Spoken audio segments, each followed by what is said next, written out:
नमस्कार। EDUSAT lecture में आप सबका स्वागत है। मित्रों, जैसा कि आप जानते हैं, किसी भी भाषा को एक सीमा या दायरा में नहीं बांधा जा सकता। वही अगर हिंदी की बात करें तो हिंदी भी न सिर्फ भारत में बोली जाती है, भारत में पढ़ी जाती है, बल्कि ये एक वैश्विक स्वरूप इसका आज वैश्विक स्वरूप ले चुका है। तो उसमें हम लोग देखने की कोशिश करेंगे हिंदी के वैश्विक स्वरूप में अप्रवासी हिंदी लेखन का क्या स्वरूप है, कौन कौन से लोग इसमें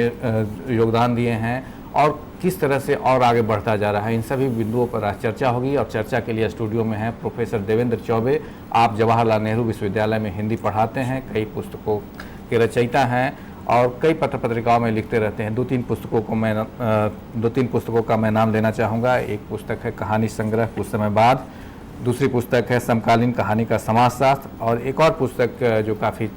लोकप्रिय है, आलोचना का जनतंत्र। तो निश्चित तौर पर डॉक्टर चौबे का ज्ञान और अनुभव हम लोग के आज के विषय अप्रवासी हिंदी लेखन को समझने में एक नया आयाम देगा। उस उम्मीद के साथ डॉक्टर चौबे को आमंत्रित करते हैं कि अभी आप अपना व्याख्यान शुरू करें। Welcome sir. हाँ, धन्यवाद।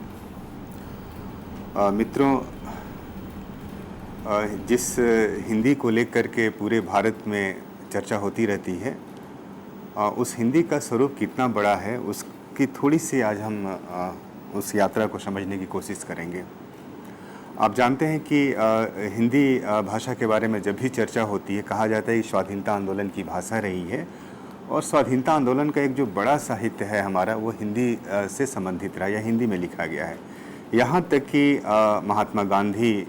या उसके बाद के जो बहुत सारे हमारे नेता रहे हैं, उन सब ने एक तरह से इस बात की बार बार चर्चा की कि हिंदी के ज़रिए एक तरह से पूरे भारत को समझा जा सकता है। आप गौर करेंगे कि अभी अमरेंद्र जी ने जिस हिंदी के वैश्विक स्थिति की चर्चा की, जाहिर है कि भाषा की एक अहम भूमिका होती है, लेकिन कोई भी भाषा तब तक लंबे समय तक जीवित नहीं रह सकती है जब तक कि उसमें एक बड़ी मात्रा में या कहिए कि गंभीरता के साथ साहित्य की रचना नहीं हो। क्योंकि साहित्य ही वह ऐसी विधा है या कहीं ऐसा डिसिप्लिन है जिसके ज़रिए कोई भी भाषा लंबे समय तक जीवित रहती है। जिस भाषा का साहित्य जितना दीर्घ अवधि का होता है, जितना लंबा होता है, उसका जीवन उतना ही बड़ा होता है। और इसीलिए आज भी विश्व की अनेक भाषाएं जो हैं वो इसलिए जीवित हैं, चाहे ग्रीक हो, चाहे लैटिन हो, चाहे जर्मन हो, ये सब इनका साहित्य इतना लंबा है या इतालवी हो कि वो ये भाषाएं हमेशा जीवित रहेगी और इसलिए जीवित रहेगी, उनका साहित्य हम लगातार पढ़ते रहेंगे। आज हम लोग जिस मुद्दे पर बात करने जा रहे हैं वो हिंदी के अप्रवासी लेखन पर है। इस बात की हम लोग बार बार चर्चा करते हैं कि हमारा जो पूरा हिंदी साहित्य का इतिहास है या हिंदी की जो पूरी दुनिया है, उसमें जब भी साहित्य की चर्चा होती है, अप्रवासी लेखन को हम लोग थोड़ा सा छोड़ देते हैं या चर्चा हम बहुत कम करते हैं या उसकी मुख्य धारा के साहित्य में चर्चा नहीं होती है। और इसीलिए मुझे इस बात का एक तरह से गर्व भी हो रहा है कि आज मुझे इस चैनल के जरिए अप्रवासी हिंदी लेखन पर बातचीत करने का मौका या आपके साथ बातचीत करने का मौका मिल रहा है। आप गौर करेंगे कि हिंदी का जो अप्रवासी लेखन है उसको दो तीन तरीके से समझने की ज़रूरत है। और सबसे खास बात यह है कि हम जिसे अप्रवासी लेखन मान के चल रहे हैं, जाहिर है कि वह हिंदुस्तान में नहीं लिखा जा रहा है। उसकी रचना हिंदुस्तान के बाहर जो बहुत सारे देश हैं, जिनमें मॉरिशस है, जिनमें सूरीनाम है, जिनमें फिजी है, जिनमें टोबैगो है, जिसमें त्रिनिडाड है या फिर कहिए कि सूरीनाम, इन सारे देशों में ऐसे लोग हैं जो एक तरह से हिंदी में लेखन कर रहे हैं। जाहिर है कि वही लोग हैं जो एक तरह से एक ज़माने में मजदूर बन करके भारत से बाहर गए और उन्होंने वहाँ जा करके अपने जीवन की शुरुआत की और उस जीवन की शुरुआत के साथ साथ एक नए तरह के साहित्य की या नए तरह के समाज की रचना की। आप गौर करेंगे कि इस पूरी प्रक्रिया में जिस बात को हम समझने की कोशिश करेंगे कि पूरा जो हमारा हिंदी का जो साहित्य है, उसे हम लोग कई बार कहते हैं कि इसको दो तरह से देखने की ज़रूरत है। एक हम आधुनिक काल के पहले के साहित्य को देखते हैं, दूसरा आधुनिक काल के साहित्य को। आधुनिक काल के पहले के साहित्य में आदिकाल है, भक्तिकाल है, रीतिकाल है और इस दौर में बहुत बड़े पैमाने पर साहित्य लिखा गया जो हमारा एक तरह से हिंदी का क्लासिक या हिंदी का शास्त्रीय साहित्य है। इसके समानांतर हम देखेंगे कि 1900 के पहले या 19वीं शताब्दी के शुरुआती दशकों में जब हिंदी में गद्य का उदय होता है, उसके बाद हिंदी की दुनिया धीरे धीरे बड़ी होती है। यह दुनिया धीरे धीरे इतनी बड़ी होती है जिसकी कल्पना करना बहुत मुश्किल काम है। ये दुनिया धीरे धीरे फैलती जाती है। फिर 1857 का संघर्ष होता है, 1947 में देश आज़ाद होता है, फिर स्वाधीनता के बाद का पूरा साहित्य हमारे सामने है। लेकिन जब हम अप्रवासी लेखन की चर्चा करते हैं तो उसको दो तरह से देखने की ज़रूरत है। एक, इस पूरी प्रक्रिया में हम इस बात की चर्चा बार बार कहते हैं कि भारत से अप्रवासन दो तरह से हुआ है। एक बलपूर्वक एक तरह से, या कहिए कि पैसे का या आर्थिक लालच दे करके एक तरह से आप्रवासन कराया गया है, और दूसरा जो आप्रवासन है स्वैच्छिक आप्रवासन है। और इसीलिए आप्रवासी साहित्य या हिंदी का जो आप्रवासी लेखन है उसको भी दो तरह से देखने की ज़रूरत है। एक, इसको थोड़ा सा हम अगर काल के हिसाब से बांटें तो हम कह सकते हैं कि 1834 से लेकर के 1916 तक, और ख़ास करके 1820 में जब दास प्रथा की समाप्ति होती है, तो उसके बाद 1834 से शर्तबंद प्रथा के तहत भारत से बहुत सारे मजदूरों को लोग ले करके मतलब विदेश जाते हैं। और इस दौर में जो भारत में धीरे धीरे जो ब्रिटिश या ईस्ट इंडिया कंपनी की जो उपस्थिति यहाँ दिखाई पड़ती है, वह सिर्फ भारत में ही नहीं थी बल्कि विश्व के अनेक ऐसे हिस्से थे जहाँ पर ईस्ट इंडिया कंपनी का बोलबाला था, या ब्रिटिश उपनिवेश एक तरह से हावी था। कहीं पर फ्रांसीसी उपनिवेश, कहीं पर डच, कहीं पर ब्रिटिश, ये सब मिल करके एक तरह से उपनिवेश का निर्माण करते हैं, अपनी कॉलोनी बनाते हैं। और वहाँ पर काम करने के लिए मजदूरों को भारत से या फिर कहिए कि चीन से या ऐसे ही अनेक देशों से लेकर के जाते हैं। चूँकि इन देशों में गरीबी बहुत अधिक रही है, और गरीबी का कारण भी एक तरह से औपनिवेशिक लूट और दमन रहा है। और इसी औपनिवेशिक लूट दमन के कारण एक तरह से कहिए कि धीरे धीरे यहाँ की, खास करके भारत की जनता की हालत इतनी खराब थी 18वीं शताब्दी की शुरुआत में, या खास करके 1793 के बाद जब एक तरह से ज़मीन की नई बंदोबस्ती की प्रथा शुरू होती है, तो लोग कहते हैं कि 1813 तक आते आते भारत के जो छोटे छोटे किसान थे, जो मजदूर थे, जो यहाँ का बुनकर समाज था, वह धीरे धीरे इतना एक तरह से मतलब शोषण और दमन का शिकार होता है कि उसकी आर्थिक हालत लगातार खराब होती जाती है। और जिसका नतीजा यह निकलता है कि धीरे धीरे एक तरह से वह आर्थिक या धन के उपार्जन के लिए एक तरह से तरह तरह से चीज़ों की तलाश करने लगता है। और इसी प्रक्रिया में हम कह सकते हैं कि 1834 के बाद एक तरह से कहिए कि 1834 से लेकर के आप्रवासन की प्रक्रिया शुरू होती है। और कहा जाता है कि 1854 से लेकर के 1916 के बीच भारत से कलकत्ता बंदरगाह से या ऐसे कई जगहों से अनेक बड़े बड़े जहाज़ों में भर करके यहाँ से एक तरह से भारतीय जनता को, जो एक तरह से गरीब थी, जो यहाँ पर खेती बाड़ी नहीं कर पा रही थी, या जिसे एक तरह से सर्वाइवल की दिक्कत थी, जो एक तरह से मतलब यहाँ के दमन या यहाँ के जो एक तरह से व्यवस्था थी उसकी शिकार थी, वह अपनी आर्थिक मुक्ति के लिए या कहे कि अपने परिवार को ठीक ठाक पालन पोषण करने के लिए या कर्ज से मुक्ति के लिए एक तरह से काम की तलाश में बाहर जाने की प्रक्रिया शुरू होती है। और 1834 के बाद जो प्रक्रिया शुरू होती है, धीरे धीरे प्रक्रिया इतनी बड़ी होती है कि लगातार 1834 में, 1848 में, 1858 में ऐसे अनेक जगह जहाज़ एक तरह से बड़े बड़े पानी के जहाज़ एक तरह से कलकत्ता से जाते हैं विदेश में, जो दूसरे मुल्कों में जाते हैं, चाहे वो सूरीनाम हो, चाहे वो मॉरिशस हो, चाहे वो ब्रिटिश गुयाना हो या फिजी हो, ट्रिनिडाड हो। धीरे धीरे धीरे धीरे एक तरह से मतलब इस पूरी प्रक्रिया में बड़े संख्या में आप्रवासन होता है। आप कह सकते हैं कि हम जिस आप्रवासन की चर्चा कर रहे हैं, इस पूरी प्रक्रिया में जो सबसे बड़ा सवाल था कि आप्रवासन आखिर क्यों हुआ यहाँ से। यहाँ जिस कारण की हम चर्चा करते हैं कि इसका मूल कारण हम लोग कहते हैं कि कहीं ना कहीं आर्थिक ही है। आप्रवासन की जो पीड़ा आर्थिक ही है, और उसमें जो एक तरह से आर्थिक के साथ साथ जो सांस्कृतिक अलगाव की जगह जो बोध दिखाई पड़ता है, वह एक तरह से बहुत गंभीर मसला था, जिसके संकेत एक तरह से अप्रवासी हिंदी लेखन में दिखाई पड़ते हैं। और इसीलिए कहा जाता है कि एक तरह से जब प्रवासी साहित्य पर चर्चा होती है या प्रवासी साहित्य पर जब चर्चा होती है, तो बार बार यह सवाल होता है कि अप्रवासी साहित्य या हिंदी का प्रवासी लेखन हम किसे कहते हैं। मुझे लगता है कि इसको दो तरह से देखने की ज़रूरत है। एक 1834 से 1916 के बीच जो एक तरह से आप्रवासन हुआ, एक तरह से जिसको हम लोग कहते हैं कि वो एक तरह से बलपूर्वक या धोखे से या एक तरह से लालच दे करके या फिर एक तरह से संपन्न बनाने की प्रक्रिया में एक तरह से कि आप वहाँ जाएंगे, काम करेंगे मॉरिशस में, सूरीनाम में, तो आपको बहुत धन मिलेगा। इस तरह के एक तरह से लोभ या लालच दे करके एक आप्रवासन की प्रक्रिया शुरू होती है, जिसमें बड़े पैमाने पर इंडेंचर माइग्रेशंस होता है। मजदूर का एक तरह से बड़ी संख्या में यहाँ से मजदूर एक तरह से विदेश जाते हैं और उन देशों में खास करके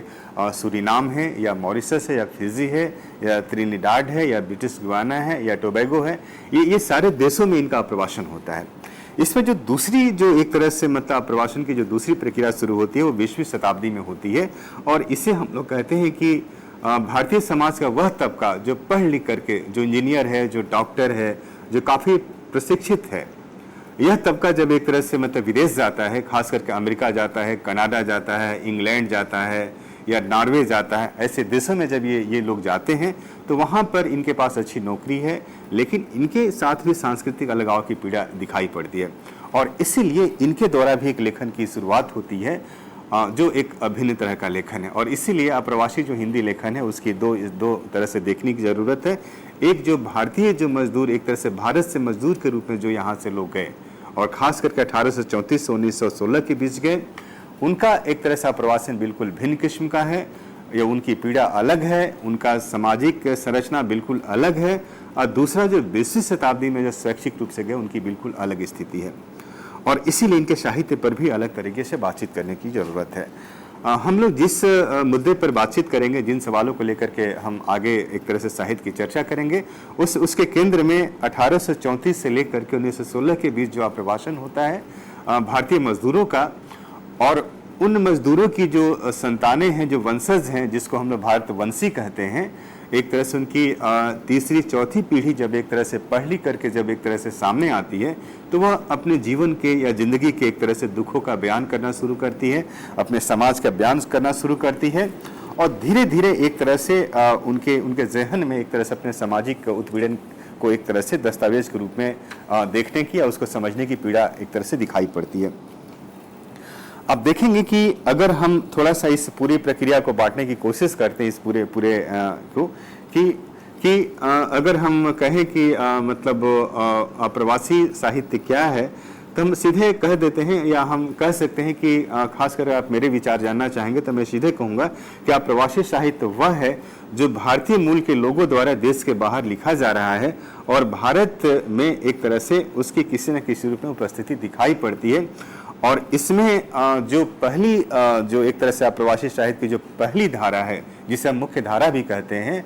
वह एक तरह से भारतीय मजदूरों खास करके जो 1834 से 1916 के बीच जिनका प्रवासन हुआ उनके द्वारा लिखित साहित्य है। अगर हम इस बात की चर्चा करें कि ये लिखने की प्रेरणा उन्हें कहाँ और कैसे मिलती है, आप गौर करेंगे कि इस पूरी प्रक्रिया में जो सबसे बड़ी बात दिखाई पड़ती है खास तौर से इस पूरे दौर में, कि जो कुछ खास देश हैं जिसमें मॉरिशस शामिल है, जिनमें सूरीनाम है या फिर फिजी है या त्रिनिडाड है, तो यहाँ के अगर पूरी या फिर गुयाना की चर्चा करेंगे तो ये जो सारे के सारे जो देश हैं, एक तरह से इनमें बहुत सारे देश जो हैं एक ज़माने में फ्रांस के एक तरह से अधीन थे या फ्रेंच कॉलोनी के रूप में ये देश में या फ्रांसीसी उपस्थिति थी या ये एक तरह से फ्रांस के उपनिवेश थे। इसी तरह से जो उसके बाद जब ब्रिटिश उपनिवेश यहाँ पर एक तरह से बनना शुरू होता है तो वहाँ से अप्रवासी एक तरह से जो हमारे मजदूर थे या जो हमारे भारतवंशी थे उनका एक अलग तरह का दौर शुरू होता है और कहा जाता है कि वह दौर सबसे पीड़ादायक था और सबसे दुखद दौर था। उसमें एक तरह से कहिए कि जिस तरीके से इन अप्रवासी मजदूरों का जो शोषण होता है, जो उनका दमन होता है, यह दमन और शोषण सिर्फ मतलब कहिए कि शारीरिक नहीं था बल्कि मानसिक भी था। यहाँ तक कि एक तरह से इनके मन को हम लोग कहते हैं कि जीवन का जो दो हिस्सा है, शरीर और मन, और उसमें कहा जाता है कि शरीर तो एक तरह से गुलाम बनाने से कोई बहुत फ़र्क नहीं पड़ता है, लेकिन अगर आपका दिमाग गुलाम हो जाए, अगर आपका मन गुलाम हो जाए तो वो पीड़ा सबसे बड़ी होती है। और उस पीड़ा से मुक्ति का मतलब बहुत बड़ा मतलब एक बार अगर दिमाग गुलाम हो जाए तो उसकी मुक्ति की प्रक्रिया बहुत कठिन होती है, बहुत बेहद तकलीफदेह भी होती है। आप गौर करेंगे कि इस पूरी प्रक्रिया में जो बात मैं आपसे कहना चाह रहा था कि इस पूरी प्रक्रिया में जिसको समझने की बार बार ज़रूरत है कि इन देशों में जिन लेखकों ने एक तरह से मतलब आप्रवासी मजदूरों की जो हमारी पीढ़ी थी, जिनकी तीसरी चौथी पीढ़ी ने जब एक तरह से पढ़ लिख करके एक तरह से सर उठाना शुरू किया या जीना शुरू किया, और ख़ास तौर से आप गौर करेंगे कि इसमें भी वहाँ भी दो स्थितियाँ दिखाई पड़ती है। एक ये जो देश हैं, खास करके मॉरिशस, सूरीनाम या फिजी या त्रिनिडाद या ब्रिटिश गुयाना, तो ये जो देश हैं ये एक तरह से अंग्रेजों के एक तरह से गुलाम थे। तो गुलामी के दौरान भी संघर्ष की प्रक्रिया में यहाँ पर एक अलग तरह के साहित्य का विकास हुआ। उसमें एक तरह से हिंदी भाषा या हिंदी समाज की जो पीड़ा थी वहाँ पर, उस पीड़ा ने एक अलग तरह से मतलब उनकी व्यथा का वर्णन करना शुरू किया। लेकिन इन देशों को जब आज़ादी मिली तो वहाँ पर फिर साहित्य भी एक नए तरीके से आना शुरू हुआ। लेकिन कहीं ना कहीं इस पूरे दौर के साहित्य में वह दर्द बार बार दिखाई पड़ता है कि हम एक तरह से मतलब मूल स्थान से अलग हो गए हैं। और कहा जाता है कि आप्रवासन की जो सबसे बड़ी पीड़ा होती है कि इस प्रक्रिया में कहा जाता है कि जो मूल स्थान होता है या जो जन्म स्थान होता है वह एक तरह से छूट जाता है और उसकी पीड़ा सबसे बड़ी होती है। लोग कहते हैं कि जो बैरी हैं हमारे, मतलब कहा जाता है इस पूरी प्रक्रिया में कि वह बैरी कोई और नहीं है, ये पानी का जहाज हमारा सबसे बड़ा बैरी है, ये रेल हमारा बैरी है, जो धीरे धीरे हमें एक तरह से हमारे जन्म स्थान से धीरे धीरे दूर लेकर के जा रहा है। ये पानी का जहाज हमें अपनी मातृभूमि से, अपने देश से दूर लेकर के जा रहे हैं। और कहा जाता है कि एक तरह से मतलब यह भी कहते हैं कि एक बहुत ही प्रसिद्ध डच इतिहासकार हैं, उनका नाम है डर्क एच काल्फ। डर्क एच काल्फ की एक किताब है नौकर, सिपाही और राजपूत, मतलब सर्वेंट, सिपाही एंड राजपूत। इसमें इस बात की चर्चा करते हैं खास करके फ्रेंच ये डच इतिहासकार जो हैं कि 1630 से 1857 के बीच भारत सहित अनेक औपनिवेशिक देशों में लोगों को नौकरी के लिए तैयार किया गया। इसका मतलब कि कहीं ना कहीं डर्क एच काल्फ इस बात की तरफ इशारा करना चाहते हैं कि यह अपने आप आप्रवासन नहीं हुआ है, बल्कि एक तरह से भारत के उन लोगों को एक तरह से आप्रवासन के लिए मानसिक तौर पर तैयार किया गया जो एक तरह से जरूरतमंद थे, और एक तरह से उनको मानसिक रूप से तैयार करके एक तरह से उनको मतलब आप्रवासन की प्रक्रिया से जोड़ा गया। और फिर आगे लिखते हैं एक तरह से ये डच इतिहासकार डर्क एच काल्फ कि उनमें से कुछ मजदूर बने तो कुछ को पहलवान बनाया गया। ये मेट सुपरवाइजर के रूप में कोठी के मालिक के लिए काम करते थे तथा मजदूरों को अनुशासित करते थे। इसका मतलब कि यहाँ से एक तरह से मजदूरों का जो दस्ता गया पानी के जहाज़ों में भर भर करके, उसमें दो तरह के लोग गए।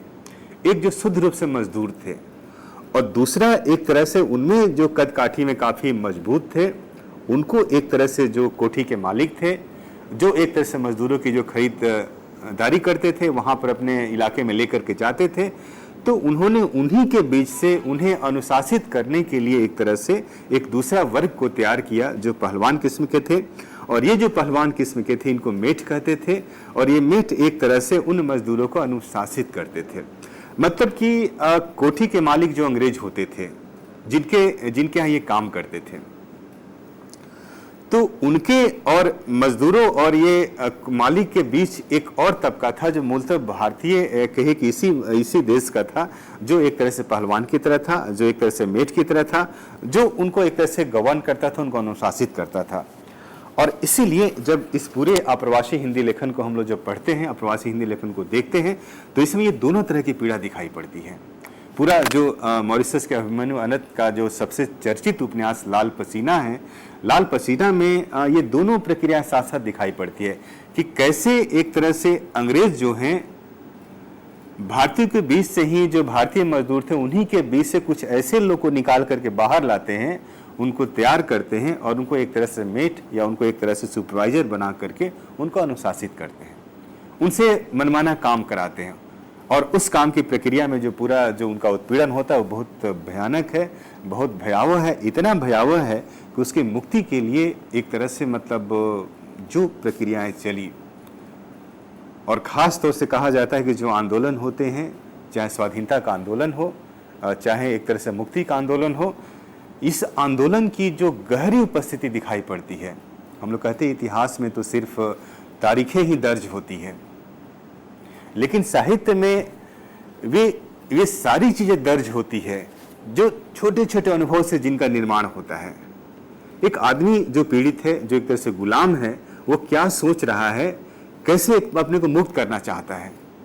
यह कहीं और दिखाई नहीं पड़ता। ये सिर्फ साहित्य ही इसके बारे में बता सकता है। और इसीलिए इससे जो पहली जो मुख्य धारा का प्रवासी लेखन है, जो भारतीय मजदूरों या मजदूरों के वंशजों द्वारा लिखा गया है, तो उसके अंदर वह चेतना दिखाई पड़ती है, वह दर्द दिखाई पड़ती है, वह पीड़ा दिखाई पड़ती है। वहाँ पर एक तरह से अपनी आइडेंटिटी का सवाल तो है ही, लेकिन साथ ही साथ एक तरह से उनका जो उत्पीड़न है, जो एक तरह से वो बिल्कुल बेबस और लाचार, उनके पास पैसे भी नहीं है, उनके पास पासपोर्ट वीजा ऐसा कोई सवाल ही नहीं था। वे लौटना चाहते थे देश, लेकिन लौट नहीं पाए। कुछ लौटे लेकिन बहुत सारे लौट नहीं पाए, और इसलिए नहीं लौटे कि उनके पास पैसे नहीं थे, और जिस कर्ज से मुक्ति के लिए उन्होंने देश छोड़कर गए थे, वहाँ पर जो उनको लालच दिया गया था वो उनको पूरा नहीं हुआ।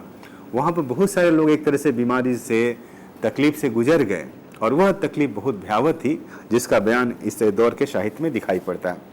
आप गौर करेंगे कि अगर हम इन देश के लेखकों की कुछ मैं नाम आपके सामने लेना चाहूँ, जो जिनका साहित्य एक तरह से काफ़ी मतलब गंभीरता के साथ एक तरह से आप्रवासी समाज की पीड़ा का बयान करता है, तो उसमें हम लोग कहेंगे कि मॉरिशस के जो कुछ लेखक हैं, उनमें अभिमन्यु अनंत हैं, आपके वासुदेव विष्णु दयाल हैं, ब्रजेंद्र भगत मधुकर हैं, पूजानंद नेमा हैं, सोमदत्त बखोरी हैं, मुनीश्वर लाल चिंतामणि हैं, उदय नारायण गंगू हैं, राज हीरामन हैं, हरि नारायण सीता हैं, भानुमति नागदान हैं, प्रहलाद रामशरण है, रामदेव धुरंधर है, वेणी माधव राम खिलावन है। और वहाँ भी एक धीरे धीरे एक नई पीढ़ी हमारे सामने आ रही है। उस नई पीढ़ी में गुलशन सुखलाल हैं, विनय गुदारी हैं, अलका धनपत हैं, और इसी तरह के अरविंद सिंह हैं, या ऐसे बहुत सारे लोग हैं नई पीढ़ी में जो एक तरह से नए तरीके से एक तरह से साहित्य का लेखन या एक चेतना लेकर के इस पूरे दौर के साहित्य में आ रहे हैं, मॉरिशस के खास करके लेखकों में। आप गौर करेंगे कि इसी तरह से सूरीनाम के जो कुछ लेखक जो काफ़ी गंभीरता से अप्रवासी हिंदी लेखन में सक्रिय हैं, या जिन्होंने एक तरह से अपना बड़ा योगदान दिया, उन लेखकों के अगर मैं कुछ लेखकों का नाम लेना चाहूँगा, तो उसमें मार्टिन हरिदत्त लक्ष्मण, महादेव खुनखुन, सूर्य प्रसाद वीरे, रामदेव रघुवीर, सुरजन परोही, जानकी प्रसाद सिंह, रहमान खान, अमर सिंह रमण, जीत नारायण, ये सब ऐसे लेखक हैं जिन्होंने एक तरह से सूरीनाम में जो एक तरह से सूरीनाम का जो सामाजिक जो एक तरह से यथार्थ है, या वहाँ का जो एक तरह से आप्रवासी समाज की जो पीड़ा रही है, या उनका जो संघर्ष रहा है, उनका जो इतिहास रहा है, उसको ये लोग अपने तरीके से अपने एक तरह से देखने की कोशिश करते हैं। इसी तरह से फिजी के कुछ लेखक जो एक तरह से जिनका लेखन हमें दिखाई पड़ता है, उन लेखन में कमला प्रसाद मिश्र हैं, विवेकानंद शर्मा, योगेन महाराज, जोगिंदर सिंह कमल, ये ऐसे लेखक हैं जिनके जरिए एक तरह से फिजी का जो साहित्य है हमारे सामने धीरे धीरे आ रहा है, या जिनकी भूमिका एक तरह से बड़े रूप में दिखाई पड़ती है। और इसी तरह से त्रिनिदाद के जो लेखक हैं, उनमें वासुदेव पांडे, त्रिलोचन पांडे, श्री उत्तम महाराज, श्री मोहन सामलाल, लीला मुशई, ये ऐसे लेखक हैं जिनके जरिए एक तरह से साहित्य हमें दिखाई पड़ता है, या प्रवासी लेखन का दौर या दिखाई पड़ता है। मेरे सामने जो सबसे बड़ी जो चिंता दिखाई पड़ती है कि इस पूरी प्रक्रिया में एक तरह से अप्रवासी साहित्य को कैसे समझा जाए, या उनको समझने का क्या तरीका अपनाया जाए, या उसके लिए क्या ऐसा टूल्स हम डेवलप करें जिनके सहारे मॉरिशस के या सूरीनाम के या फिजी के या ट्रिनिडाड के अप्रवासी लेखन को हम समझ सकें। और ख़ास करके जो हमारे भारतीय मजदूर जो एक तरह से इंडेंचर लेबर की तरह एक तरह से परदेश कमाने के लिए गए, उनका जो जीवन संघर्ष, उनका जो इतिहास है, जो हमें समझने में मदद करे। यह ज़रूर है कि उनका इतिहास अभी भी मतलब अधूरा है, उनका इतिहास अभी भी मतलब लिखा ठीक से लिखा नहीं गया है। कुछ लोगों ने ज़रूर कोशिश की है, ख़ास करके मॉरिशस के प्रहलाद रामशरण जी ने एक तरह से मॉरिशस का इतिहास लिखा है, और उस इतिहास में एक तरह से वहाँ की पूरी पीड़ा दिखाई पड़ती है, पूरा इतिहास दिखाई पड़ता है कि कैसा प्रवासन हुआ, कौन कौन से तत्व थे, कौन कौन एक तरह से कहिए कि दस्तावेज अगर देखना हो तो और हिंदी में खास करके प्रहलाद रामचरण का एक तरह से जो मॉरिशस का जो इतिहास है वो बहुत बेहतर किताब है। या इसी तरह से हम लोग कहते हैं कि रहमान खां जिस तरीके से एक तरह से कहिए कि सूरीनाम के समाज को या सूरीनाम के जीवन को समझने की कोशिश करते हैं, तो उनके भी लेखन में एक तरह से ये चीज़ें दिखाई पड़ती है। और मुंशी रहमान खां जिस तरीके से मतलब वहाँ के अपनी पीड़ा या समाज की पीड़ा को दिखाते हैं, वह कहीं ना कहीं मतलब उस पूरे दौर की पीड़ा को समझने में एक तरह से मदद करता है। या जिसे हम लोग बार बार कहते हैं कि उनके बारे में कहा जाता है कि मुंशी रहमान खान ने जो एक तरह से सरनामी, जो वहाँ की भाषा सरनामी कहते हैं, जो उन्होंने जीवन प्रकाश करके अपना पाठ लिखा, जो अपनी आत्मकथा लिखी, तो उस जीवन प्रकाश में एक तरह से मतलब कहिए कि मतलब पूरा वहाँ का सामाजिक जो उत्पीड़न था वह दिखाई पड़ता है। और मुंशी रहमान खां कई बार कहा जाता है कि यह जो संदेश होता है वो वहाँ से मतलब कई लोग चिट्ठी पत्र भी हिंदुस्तान लिखा करते थे, बहुत सारे पत्र हिंदुस्तान पहुँचते थे, बहुत सारे पत्र हिंदुस्तान या भारत नहीं पहुँच पाते थे। और उन पत्रों में उस समाज की पीड़ा दिखाई पड़ती थी, उनका दर्द दिखाई पड़ता था। जैसे मुंशी रहमान खां अपना एक पत्र लिखते हैं तो कई बार होता है कि अगर आपके परिवार के कोई व्यक्ति कमाने के लिए परदेश गया है और इस आशा में कि उस व्यक्ति के परदेश जाने से, कमाने से परिवार की हालत में सुधार होगा, तो ये बार बार जो मांग होती थी कि कुछ पैसा भेज दीजिए कि यहाँ पर ज़मींदार का कर्जा बढ़ गया है, या बार बार तगादा हो रहा है, हम दे नहीं पा रहे, हमारा सामाजिक अपमान हो रहा है। तो उस सामाजिक अपमान से मुक्ति दिलाने के लिए भी यह एक तरह से आप्रवासन एक तरह से दिखाई पड़ता है। और इस संदर्भ में हम लोग बहुत कह सकते हैं कि इस प्रक्रिया में जो आप्रवासन होता है 1834 से 1916 के बीच में, यह बिल्कुल एक तरह से यहाँ भी कहा जा सकता है कि कई लोग अपने मन से भी जाते हैं कि वो चाहते हैं कि उन्हें कर्ज से मुक्ति मिले और उस मुक्ति के लिए सारी कोशिश करते हैं। अब देखेंगे मुंशी रहमान खां के यहाँ भी जब कई बार डिमांड आती थी, रहमान खां की इस आत्मकथा में इस बात की चर्चा भी होती है कि मुंशी रहमान खां कहते हैं, बड़ी दर्द और बड़ी दुख और पीड़ा के साथ कहते हैं, इस बात की चर्चा करते हैं कि हमें इतना पैसा नहीं मिल रहा है कि हम एक तरह से मतलब हम भेज पाएँ। वो कहते हैं हमें तो मात्र 10 रुपया मिल रहा है, 10 रुपया में हम क्या यहाँ खाएंगे, क्या हम घर भेजेंगे, अपने देश क्या भेजेंगे, परदेश अपने मुल्क में। और जब अपने देश में कुछ नहीं भेज पाते हैं तो फिर उनका यह जो दुख है ये बहुत बड़ा दुख मत के रूप में दिखाई पड़ता है। अब देखेंगे कि इस पूरी प्रक्रिया में जो खास दिखाई पड़ती है कि अगर हम लोग इस बात की चर्चा करें कि क्या हम इस पूरे आप्रवासी हिंदी लेखन को, इस बात की भी मैं चर्चा जरूर कहूँगा कि ये पूरा साहित्य बहुत बड़ा साहित्य है। इस पर हम अगर बातचीत करें तो एक लेक्चर में बल्कि कई लेक्चर हमें देने पड़ेंगे कि अभिमन्यु अनंत ने इतने उपन्यास लिखे हैं, 30-32 उपन्यास लिखे हैं, उनके कई कहानी संग्रह हैं। रामदेव धुरंधर ने एक बड़े पैमाने पर मतलब कहे कि लेखन किया है। और वेणी माधव रामखिलावन, उनका उपन्यास भी बहुत चर्चित रहा है। और खास करके जो 3 लेखक मॉरिशस के हैं, अभिमन्यु अनंत का जो सबसे चर्चित उपन्यास है लाल पसीना, या रामदेव धुरंधर का जो उपन्यास है पथरीला सोना, या इसी तरह से वेणी माधव रामखिलावन का जो उपन्यास है और दीवार ढह गई। ये उपन्यास से इतने महत्वपूर्ण उपन्यास हैं कि जिसको पढ़ने के बाद लगता है कि हम आखिर क्या देख रहे हैं, मतलब लगता है कि पूरी हमारी लंबी यात्रा हो रही है। ये यात्रा इतनी कठिन है, कष्टप्रद है, इतनी दुखदाई है कि लगता है कि कहीं ना कहीं हमारा जो समाज है या हमारे जो अप्रवासी समाज के जो लोग हैं, आखिर किस पीड़ा या किस दुनिया में रह रहे थे, कितना कष्ट था उनके जीवन में, कितना दुखद आंधी तूफान, समुद्र किनारे का साइक्लोन, पीड़ा, पूरा घर उजड़ जा रहा है, पूरा पानी, बरसात, मतलब ऐसी पीड़ा थी जिससे मुक्ति के लिए बार बार एक तरह से मतलब, और उसके बाद भी क्या हो रहा है इनके साथ, उसके बाद भी हो रहा है कि मतलब वहाँ पर जो एक तरह से जो सुपरवाइजर हैं, जो मेट हैं, ये जो कोठी के मालिक हैं, जो ठेकेदार हैं, इनके साथ कैसा बिहेव करते हैं। आप गौर करेंगे कि अनंत जी का उपन्यास लाल पसीना में एक महिला कहती है, उसकी पात्र कहती है, खास करके जब बहुत त्रस्त हो जाती है तो कहती है कि हम औरत के पास इतना साहस है कि हम सब कोठी को घेर के चिल्ला चिल्ला के पूछे कि आखिर कब तक खेतवन में गाड़ी बांस गिरत रही और मजदूरन की पीठ पर टूटत रही। अब सोचिए कि खेतों में बांस के बांस गिर रहे हैं, वो आधे बांस मजदूर के पीठ पर गिर रहे हैं, मजदूर के पीठ टूट रहे हैं। ये बोलते हैं आखिर कब तक ये मतलब कब तक मतलब ऐसा होगा हमारे साथ। यहाँ तक कि वह महिला इस बात की भी चर्चा करती है कि कब तक गन्ने से भरल गाड़ी बैल के बदले आदमी से खिंचवाई जाए। मतलब इनकी पीड़ा इतनी बड़ी थी मॉरिशस के मतलब लोगों की कि जो एक तरह से बैलगाड़ी होती थी, जो बैलगाड़ी को खींचते थे, जिस पर काफ़ी सामान लादा गया होता था, तो कई बार एक तरह से उन बैलगाड़ी में बांस लादे जाते थे या गन्ने लादे जाते थे और उस बैलगाड़ी को एक तरह से बैल की बजाय एक तरह से मनुष्य खींच करके, जो हमारे ये प्रवासी मजदूर होते थे, उस बैलगाड़ी को खींच करके एक तरह से कही कि जहाँ मूल स्थान था वहाँ से गंतव्य स्थान तक पहुँचाते थे। इसका मतलब कि कल्पना करिए कि मॉरिशस टापू है, समुद्र है और वहाँ पर सूरज की किरणें इतनी तीखी होती है कि आप मतलब 1 घंटा अगर धूप में खड़े हो जाए तो आपका पूरा का पूरा शरीर काला हो जाएगा। और वहाँ पर ये मजदूर दिन भर खेतों में काम करते थे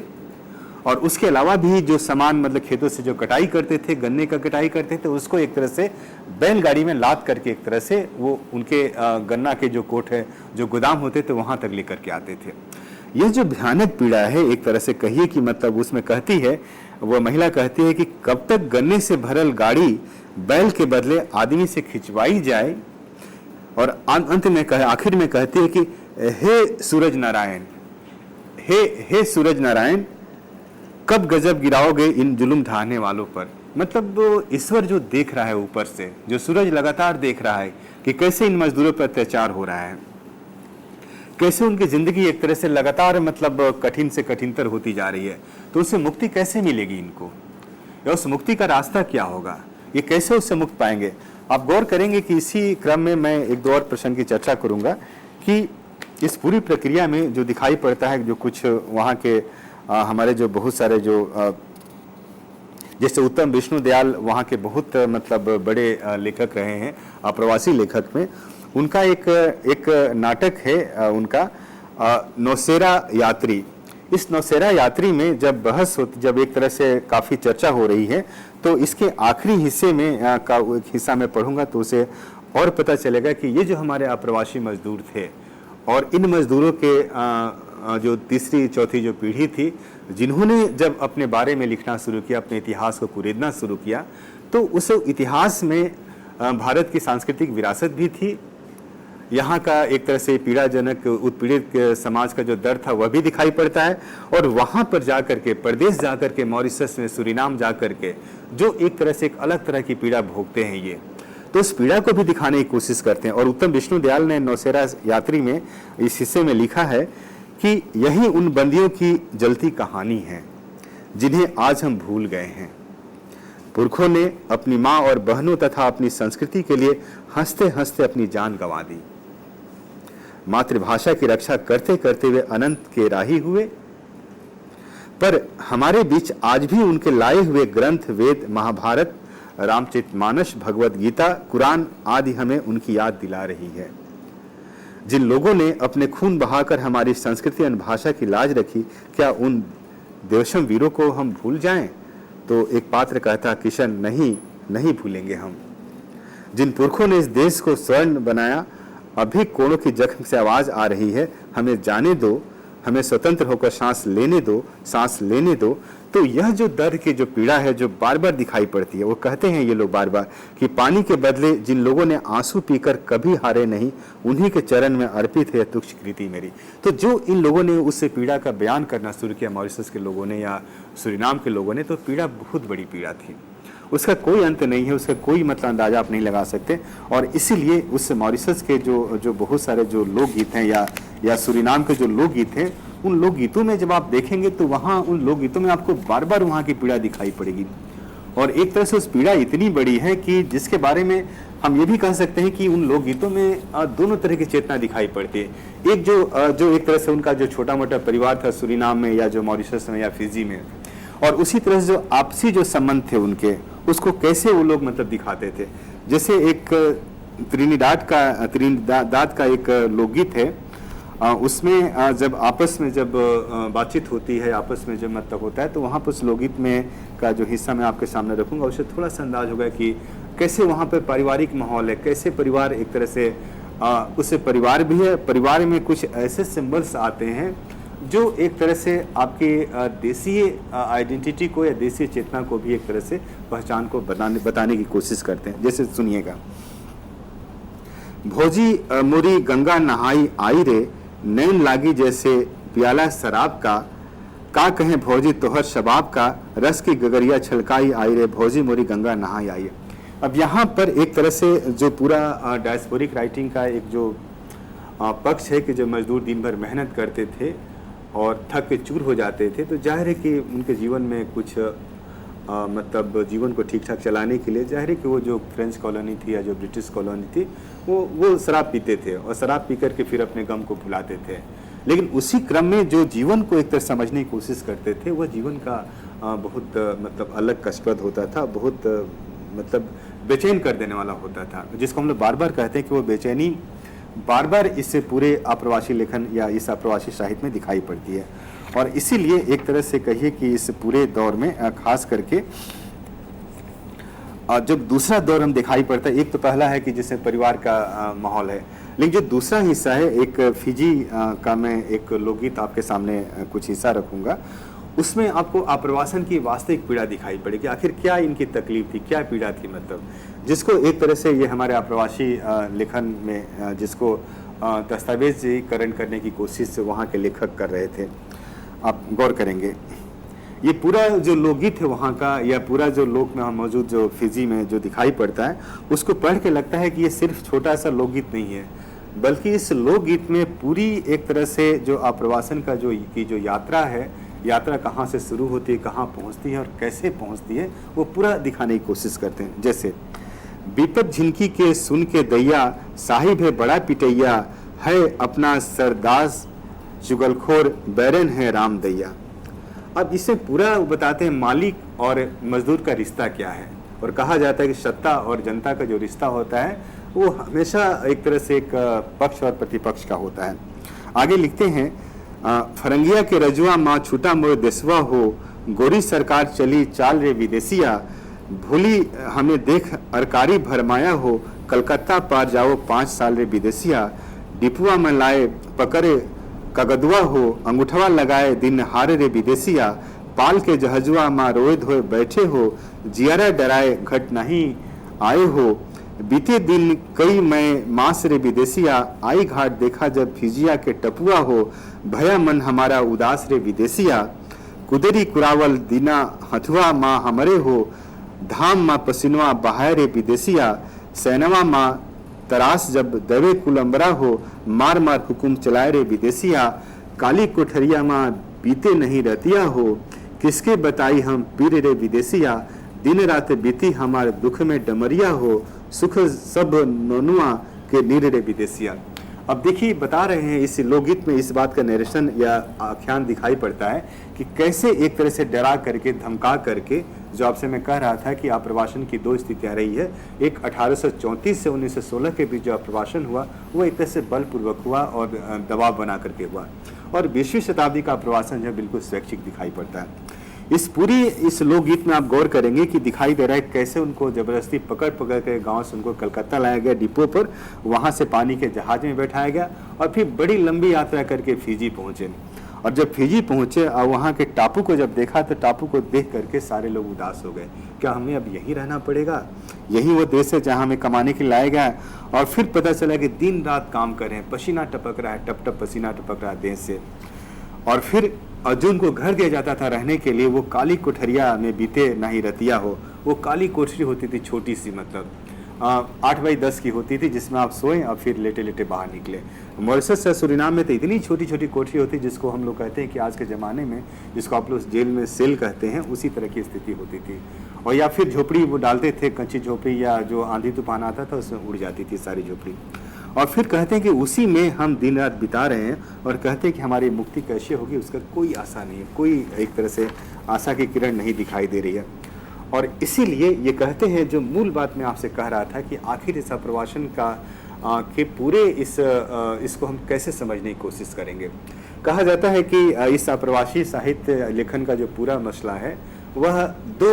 इसका समझने की कोशिश होनी चाहिए। एक तो आप्रवासन का जो सबसे बड़ा कारण है, आर्थिक कारण ही है। आर्थिक कारण से ही आदमी अपने जन्म स्थान को छोड़ करके या कहीं के मूल स्थान को छोड़ करके एक तरह से प्रदेश जाता है और उसका अपना मूल स्थान छूटता ही है। और दूसरा हम लोग कहते हैं कि दूसरा अप्रवासन की इस दौर में जिस चीज़ को हम मेमोराइज करते हैं, जिसको स्मृति हम लोग कहते हैं, मेमोरीज के जरिए जिसको रिकॉल करने की बार बार कोशिश करते हैं, वो हमारी सांस्कृतिक अस्मिता होती है। और वो जो कल्चरल आइडेंटिटी होती है उसके सहारे ही एक तरह से मॉरिशस में, सूरीनाम में या फिजी में या वहाँ पर एक तरह से लोगों ने अपने को याद किया। और एक और छोटा सा मैं अंश लोकगीत का सुना करके फिर मैं आगे की बात करूँगा। उससे पता चलेगा कि ये पूरा का पूरा प्रवासन जो है, जिसको हम लोग बार बार कहते हैं कि आखिर क्यों हमारे लिए एक तरह से 1834 से 1916 के बीच जो लोग एक तरह से प्रवासी बने और उनके वंशजों ने जो आज लिख रहे हैं और पहले भी जो लिखा, आखिर वो क्यों हमारे लिए अप्रवासी साहित्य की मुख्य धारा सबसे महत्वपूर्ण है। इसलिए कि वहाँ पर जो मूल पीड़ा जो दिखाई पड़ती है वो काफ़ी गहरी पीड़ा है। वहाँ पूरा इतिहास से एक बड़ी संघर्षपूर्ण यात्रा दिखाई पड़ती है। छोटा सा अंश में सुनाऊंगा जिससे पता चलेगा कि क्या उनका मूल दर्द था या उनकी पीड़ा थी। वो कहते हैं कि छोड़ अले हिंदुस्तान बबुआ पेटवा के खातिर, मतलब हम पेट के लिए हिंदुस्तान छोड़ कर आए हैं। छोड़ली मैया बंधा बंधु सारा परिवार की छूटल मिलन की आस, कि सारा परिवार हमने छोड़ दिया, मिलने की आस छूट गई। पहली भरम में टूटल पटना के सरखा, दूर गईले प्यारी गंगा मैया के अचरवा, नहीं मनली एको बाबा मैया के कहनवा, बबुआ पेटवा के लिए। मतलब पेट के खातिर हमने अपने बाबा की बात नहीं मानी, अपने दादा की बात नहीं मानी, हमारा शहर छूट गया, हमारा गांव छूट गया। फिर कहते हैं कि छोड़ अली हिंदुस्तान बबुआ पेटवा के खातिर, रोते कोई है जोरू और गोद के गोदलवा, कि करी करी ददुआ के आस, फूट गईले करम की टूट गईले ना तवा, समझ समझ मन रोवे कलकतवा, जियरा के बुझवा कहीं गए लागली गनवा, बबुआ पेटवा के खातिर। ये बार बार कहते हैं कि इसी पेट के लिए हमने एक तरह से इस अपने ज़मीन को छोड़ा, अपने जन्म स्थान को छोड़ा और फिर वो सारा का सारा धीरे धीरे हमारा छूट गया। और जो छूटा फिर कभी दोबारा वापस नहीं मिला। यही जो दोबारा वापस नहीं मिला, उसी पीड़ा को एक तरह से इन मॉरिशस के या सूरीनाम के हमारे लेखकों ने एक तरह से तरह तरह से देखने की कोशिश की। वो पीड़ा बहुत बड़ी है। इधर एक मॉरिशस के एक बहुत ही अच्छे लोक गायक हैं, सोना नोयन करके हैं। सोना निवन एक बार जब मेरी मुलाकात हुई थी मॉरिशस में, तो सोना निवन को साल 2010 में उनको राष्ट्रीय एक तरह से सम्मान मिला था। और सोना निवन कह रहे थे कि जब मैं मॉरिशस में घूमता था गांव-गांव में, तो मैं देखता था कि मतलब अभी भी वो जो पीड़ा है, मतलब 1834 की, 1848 की, 1858 की पीड़ा अभी भी उनको लगता है कि हम मजदूर ही हैं। और कभी भी मतलब हमारे ऊपर वो एक तरह से मतलब अंग्रेज आकर के हमें एक तरह से गुलाम बना देंगे, फिर हमारा जीवन वैसे ही कठिन से कठिन होता जाएगा। तो सोना निवन कहते थे कि मैं चाहता था कि मैं ऐसा गीत लिखूं कि उस गीत को सुन करके यहाँ के जीवन में मतलब एक खुशहाली आए।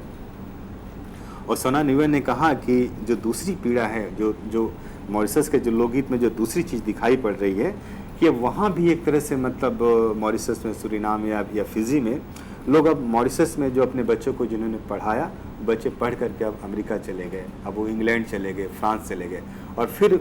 वे भी अपने बच्चों के इंतजार में बैठे रहते हैं। तो सोना निवन ने कहा कि हमने गीत लिखा था, वो एक आध पंक्ति में बताऊंगा। वो का लिखा था कि बाबा के पल्ला पुसल का सोन चिड़ैया, हेरामा उड़ल जाला, हेरामा उड़ल जाला। मतलब जिसको हम लोग पाल पोस के बच्चे को बड़ा करते हैं, जब वो उसके पंख आते हैं तो वो उड़ जाता है, फिर वापस नहीं लौटता है। तो यह जो एक तरह से जिसको हम लोग अगर कहना चाहें कि संवेदनात्मक अलगाव जो है, जिसको सेंटिमेंटल एलिनेशन हम लोग कहते हैं, वह पीड़ा एक तरह से अप्रवासी लेखन की सबसे बड़ी पीड़ा है। और इसका जो मूल कारण है वह एक तरह से आर्थिक अलगाव है, जिसको हम लोग इकोनॉमिक एलिनेशंस कहते हैं। यह कहीं ना कहीं एक तरह से अप्रवासी लेखन का मूल एक तरह से कहे कि केंद्रीय तत्व है, जिसको समझने की कोशिश करनी चाहिए। ओके, तो मित्रों, इन्हीं शब्दों के साथ आज के व्याख्यान को यहीं विराम देते हैं और हम लोग कल फिर मिलेंगे और जो दूसरा अंश जब बचा हुआ जो हम लोग का व्याख्यान है अप्रवासी हिंदी लेखन पर, उस पर चर्चा करेंगे और उनके जीवन, उनके संवेदनाओं को जो लेखन के द्वारा निरूपित किया गया है उसको भी समझने की कोशिश करेंगे। आप सबको धन्यवाद और आपकी ओर से डॉक्टर देवेंद्र चौबे जी को बहुत बहुत धन्यवाद, जिन्होंने काफ़ी सरल भाषा में अप्रवासी हिंदी लेखन की जानकारी हम लोगों को दी। Thank you very much.